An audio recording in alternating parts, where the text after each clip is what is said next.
Hello अस्सलाम वालेकुम and welcome to another episode of Absar Alam live. PTI के अंदर एक मरतबा फिर से रिफ्ट्स बहुत वाजे होना शुरू हो गए इमरान खान की रिहाई को लेके। पहले 5 अगस्त की बात हुई और अब 90 रोज़ की एक बात की जा रही है और साथ ही साथ मुज़ाकरात का भी अली अमीन गंडापुर साहब ने कहा है। इस सारी चीज़ को डिस्कस करते हैं, ये क्या मामला है। इमरान खान के बेटे भी पाकिस्तान आ रहे हैं, ये भी कोई खबर चल रही है, लेकिन पहले बात कर लेते हैं। अस्सलाम वालेकुम। वालेकुम पहले बात कर लेते हैं। अस्सलाम वालेकुम। पहले बात कर लेते हैं, हमारे लास्ट पॉडकास्ट में हमने जिस चीज़ पे डिस्कशन की थी और एक क्लिप हमारा आउट ऑफ कॉन्टेक्स्ट निकाल के सोशल मीडिया के ऊपर उसके ऊपर बहुत ज़्यादा बात हो रही है। यही हम फेक न्यूज़ की, प्रोपेगेंडा की बात करते हैं हमेशा। हमने प्रोग्राम्स में भी इस चीज़ को डिस्कस किया है, हाईलाइट किया है। What do you have to say about it? कुछ भी नहीं, हमारा क्लिप वायरल हो गया है। How are you feeling? हमारा क्लिप वायरल हो गया है, thank you very much for that. और फेमस होके कैसा हमारा लग रहा है? हमारा जो डिजिटल डिपार्टमेंट है, उन्होंने उसके ऊपर जो हेडलाइन दी थी 7 क्वेश्चन मार्क लगा के, उनका मकसद हल हो गया है। मार्केटिंग क्लिक वर्ड्स बेट्स और पैसे डॉलर्स। मुझे तो खैर उसमें से क्या मिलना है, लेकिन पर फायदा हुआ है। आप मशहूर हो गई हैं, मिलियंस में लोग आपको देख रहे हैं। पहले मैं अकेले ही मेरे वो लगाया करते थे, तो अब आप भी साथ वो कोई बहुत अच्छी पब्लिसिटी है नहीं इस नहीं बारे तो में। देखिए, पब्लिसिटी होती है, अच्छी है अच्छी बुरी है। है। हाँ, वो नहीं, वो देखिए ठीक वो है। एक इंडियन मूवी थी ना, रॉक स्टार। उसने कहा वो एक इसी तरह का ना, एक उसका था एडिटर जो उसका प्रमोटर था रॉक स्टार का। तो उसमें कहता है negativity negativity it it sells, sells. उसका स्कैंडल निकालो बाहर, इट सेल्स। तो वो आपका स्कैंडल निकला है। आप, हाँ, ये तो अब लोगों ने, कुछ लोग ऐसे, ये अच्छा, ये जिन्होंने किया है ना ये सब कुछ, वो आप बदकिस्मती से, मेरे साथ सारे वो काम कर चुके हैं। जाहिर है जूनियर हैं सारे मुझसे, चंद एक नहीं है जूनियर, साथ बैठ के खाते पीते भी रहे हैं। लेकिन कोई सूरह फलक अल्लाह ताला ने नाजिल की थी हसद करने वालों के लिए, और कहा गया है कि ये पढ़ा करें बार बार। तो मैं पढ़ता तो रहता हूँ, और अल्लाह का शुक्र है बचा हुआ भी हूँ अभी तक, वरना तो जो मेरी ख्यालात हैं। जूनियर्स को सीनियर्स से हसद हो सकता है, या ये उनका हाँ मतलब हाँ हाँ, इंटेलेक्चुअली इतने करप्ट हैं ये तो कि आपने उस इंटेलेक्चुअल डिसऑनेस्टी तो है, लेकिन मैं चले उन्हें ये नहीं कहता, क्योंकि मैं नहीं समझता कि हम इस चीज़ पे बहुत ज़्यादा टाइम ज़ाया करना चाहिए। बहरहाल ये बात है कि हसद, जो मुझे तो हसद लगता है, इंटेलेक्चुअल डिसऑनेस्टी तो है, हमेशा से रही है, टाइम लेकिन जाया कोई करना में से। इतना ज़्यादा। अब देखिए ना, आपने भी एक बात की, आपने कहा कि हमारे उस क्लिप को आउट ऑफ कॉन्टेक्स्ट, मतलब आपने भी वो क्लिप ध्यान से नहीं सुना। किसी ने ध्यान से नहीं सुना। झूठ पता कैसे बिकता है, सबसे जो तो आउट ऑफ खतरनाक कॉन्टेक्स्ट झूठ ही जो हुआ ना। होता है, अगर हम जर्नलिज्म की, हाँ, आउट ऑफ कॉन्टेक्स्ट ही था ना। आगे पीछे उसकी क्या चीज है वो। नहीं, मैं बताता हम्म। हूँ, लेट मी फिनिश। जो आपको आपको पर्सनल भी अटैक। जर्नलिज्म एक लेसन भी मिलेगा। और झूठ, और जो थोड़े से सच में झूठ मिला के जो बोला जाता है ना, उससे खतरनाक चीज कोई नहीं होती। अच्छा, सच क्या है? सच ये है कि अब्सार आलम है, तस्वीर है उसकी, उसका क्लिप है, उसका नाम आपने लिख दिया, ठीक है। इसराइल पे बात कर रहे हैं आपने, इसराइल का नाम उसमें आ गया, उस पर बात हो रही है, ये भी सच है। साथ आपने लिख दिया उस पे कि ये इसराइल के हक में बात कर, इसराइल को तस्लीम करने के हक में बात कर रहा है, ठीक। ये झूठ है। ये झूठ है। अब सच दो है, अब सार आलम है, उसका क्लिप है, ये सच है। और झूठ इसराइल उसमें पे बात मिला हो दी रही है। और इसराइल पे बात हो रही है। लेकिन क्रक्स ये था कि कोई फायदा नहीं होगा पाकिस्तान को इसराइल को तस्लीम करने का, अगर कर भी ले तो। और उसके ऊपर उन्होंने लिख दिया कि ये जो गालियां शालियां लिख के कि ये इसराइल को तस्लीम करने के फायदे गिनवा रहा है, ठीक। उस क्लिप को पूरा सुने ना, उसी को जिसपे ये लिखा हुआ है, तो उसके अंदर ही ये बात है कि ये मैंने कहा ये फायदे होंगे, ये फायदे होंगे। तो मैंने आखिर में ये कहा कि ये तो, इसकी कोई गारंटी नहीं है कि ये फायदे होंगे। हम what will we gain out of it, ये भी आखिर में कहा। तो मतलब ये था कि मैं एक एक आर्गुमेंट को ले रहा था, उसको मैं डिमोलिश कर रहा था। एक तरीका होता है बिल्ड करने का अपना आर्गुमेंट, बात करने का, मैं उस तरीके से बात कर रहा था। तो वो जाहिर है एक अदबी, वो कहते हैं उसे सिंफ होती है, जो बेअदब लोगों ने देख ली। लिटरेरी जॉनरा था जिसको मैंने इस्तेमाल किया और उसको मैं कर रहा था। लेकिन बेअदब नहीं है, वो पढ़े लिखे हैं और उनको पता है, वहां पे आपकी बात आती है इंटेलेक्चुअल डिसऑनेस्टी वाली, कि जब बेईमान हो, देखिए फाइनेंशियल करप्शन फिर इतनी नुकसानदेह नहीं जितनी इंटेलेक्चुअल करप्शन है, क्योंकि लोगों के जहन में आप झूठ और जहर जब भर दे वो निकलता नहीं है, जो किया है पिछले 15 साल। आपने यही कहा ना कि हमें इस पे बहुत ज़्यादा टाइम वेस्ट नहीं करना चाहिए। I don't think this is a time waste, और उसकी रीजन यही है कि आपने बहुत से लोगों को इस झूठ पे लगा दिया जो बात मैंने नहीं जिन्होंने किया है उनको कहे ना, उनको कह रही हूँ कि आपने लगा दिया। उस क्लिप में जो बात हुई ही नहीं, वो बात आपने कोट एंड कोट लोगों को बता दी, और नहीं, उसके बाद मैं कह रहा हूँ दिन है, वो कह रहे हैं जी ये कह रहे रात है। उसके बाद माशाल्लाह जो फॉलोवर्स हैं वो भी इतने कोई चीते हैं कि किसी ने भी कोशिश नहीं की कि जाके उस क्लिप को पूरा सुने और उसके बाद आके काउंटर कर दें कि यार जो बात आप कह रहे हैं वो गलत है। This is how a generation has been build कि वो फैक्ट चेकिंग ही नहीं करेंगे, वो जाके मेक श्योर ही नहीं करेंगे कि यही बात की है या नहीं की, जो अगले ने कह दिया उसके ऊपर आपने आंखें बंद करके यकीन कर लिया। देखिए ये बात जो है ना, ये तो आप अपनी जनरेशन को सिखाएं कि वो पढ़ें, झूठों को पकड़ें। मेरे एक रिश्तेदार आए हुए थे अमेरिका से कुछ दिन पहले, तो जाहिर है जो बीमारी फैली हुई है वहाँ पाकिस्तानियों में, उस बीमारी का शिकार हैं वो भी।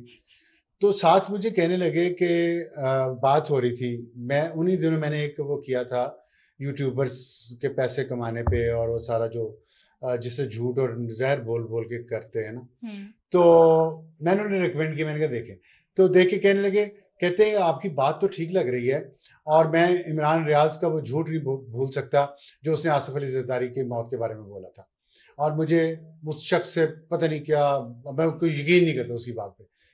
मैंने कहा आप एक नहीं करते होंगे, बाकी सब पे तो आप करते हैं ना, और बहुत सारे उन पे करते हैं। तो लोगों को झूठ पता चल भी जाए ना आपकी जनरेशन के कि ये झूठा है, फिर भी उसको सुनेंगे, उसको फॉलो करेंगे, क्योंकि वो मेरी जनरेशन से थी। पोलराइजेशन इतनी कर दी, नफरत आपने इतनी भर दी है, आपने इसको हक और बातिल की जंग बना दी, जो और आपने तनकीद की अपनी जनरेशन में।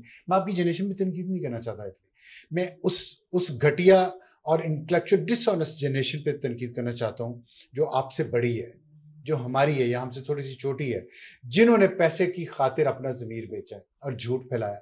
मेरे साथ दुश्मनी क्या है, मैं पैमरा में गया हूँ, आई हैव नो रिग्रेट्स। मैं मीडिया में वापस नहीं आऊँगा, हाँ मैंने डिसाइड किया था, तो मैं क्या करूँ? क्या मेरा हक नहीं है? मीडिया क्या कोई मजहब है कि मैंने छोड़ दिया, मुर्तद हो गया हूँ, वापस नहीं आ सकता? मतलब ये सब प्रोफेशन। मेरा दिल एक वक्त में नहीं किया, मैंने छोड़ दिया, दोबारा दिल किया, मैं आ गया, मेरी कोई ज़रूरत है, मेरी कोई मार्केट प्राइवेट सेक्टर है ना, तो मैं आ गया हूँ। एक वक्त में मैं नहीं करना चाहता था, मैं पैमरा में गया जिसमें मीडिया का एक्सपीरियंस होना लाजमी है पैमरा चेयरमैन के लिए, लेकिन ये लोग चाहते हैं पुलिस वाले से छितर खाएं।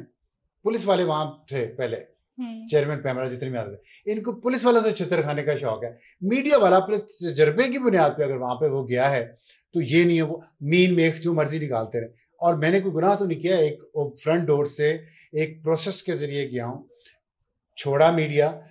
तो मीडिया के बाद मैंने, इनको पता है कि पिछले 10 साल में मेरे साथ क्या हुआ। मुझे 9 साल हो गए पैमरा छोड़े हुए, 9 साल, किसी को नहीं ये याद। प्राइवेट सेक्टर में मैं उससे ज्यादा तनख्वाह लेता था जितनी मुझे पैमरा ने दी, वो मैं छोड़ के गया। मैं बेरोजगार बाहर नहीं बैठा हुआ था, गलियां में सड़कें नहीं छाप रहा था। उसके बाद मैंने 9 साल पुरानी जो रिटायर हो गई है, जिन्होंने इनको पाला है, ये जो नाग जिनको मैं कहता हूँ, जिन्होंने आपकी जनरेशन के अंदर जहर घोल दिया आपकी रगों में, इन नागों को पाला है ना, मुझसे तकलीफ उस इस्टेब्लिशमेंट को थी। वो इनको रोजाना चाबी देते थे पीछे से कि पढ़ जाओ अब्सार को, मेरे खिलाफ ट्रेंड्स बनते थे रोजाना, सिर्फ इसलिए। क्या मेरा कसूर था?